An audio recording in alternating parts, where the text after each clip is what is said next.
नमस्कार, मी लक्ष्मी. माझ्या रेसिपीमध्ये तुम्हा सर्वांचं खूप खूप स्वागत आहे. आज मी बनवत आहे प्रसादासाठी शिरा आणि पंचामृत. हे कसे बनवायचे मी येथे सांगणार आहे. पारंपरिक पद्धतीने कसे बनवायचे ती मी यामध्ये सांगणार आहे.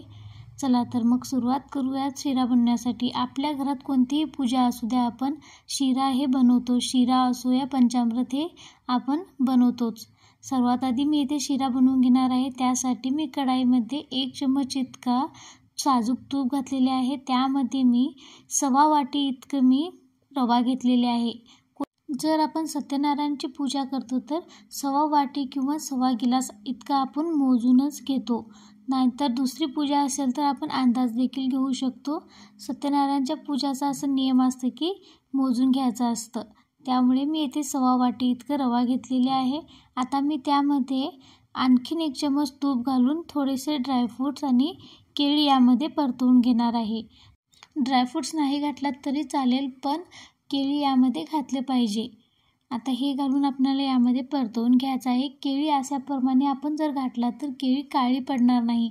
जर आपण शिरा केल्यानंतर केळी मिक्स केलो तर केळी काळी पडते आणि प्रसादाचा कलर देखील बदलतो. त्यामुळे यामध्ये केळी घालून फक्त 1 मिनिटासाठी याला परतवून घ्यायचं आहे. याची टेस्टही छान येईल आणि केळी काळी देखील पडणार नाही.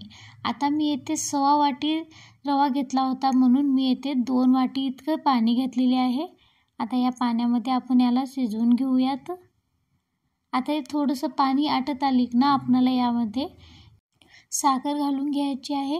साखर मी येथे 1/2 वाटी असल्यामुळे 1 वाटी इतकी साखर घातलेली आहे.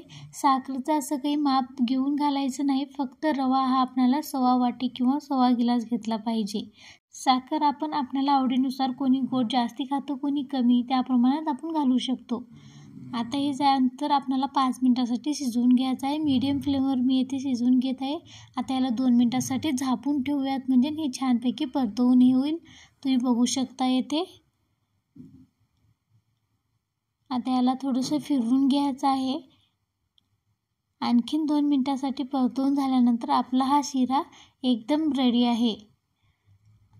परफेक्ट मेजरमेंट घेतला तर परफेक्ट शिरा होईल. मी येथे थोडीशी इलायची पूड घालत आहे.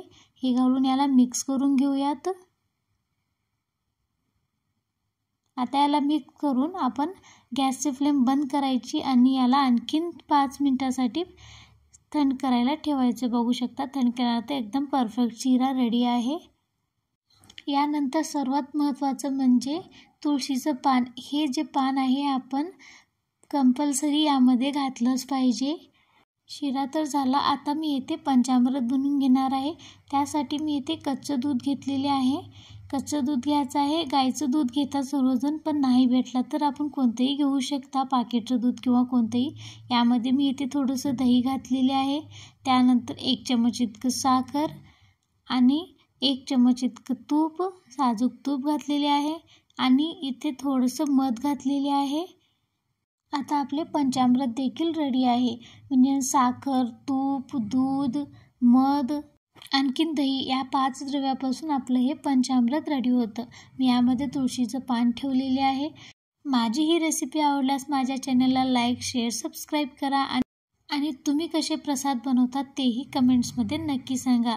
चला तर मग पुन्हा भेटूया अशाच एका छानशा रेसिपीबरोबर. तुम्ही हा माझा व्हिडिओ शेवटपर्यंत बघितल्यामुळे तुम्हा सर्वांचं खूप खूप धन्यवाद.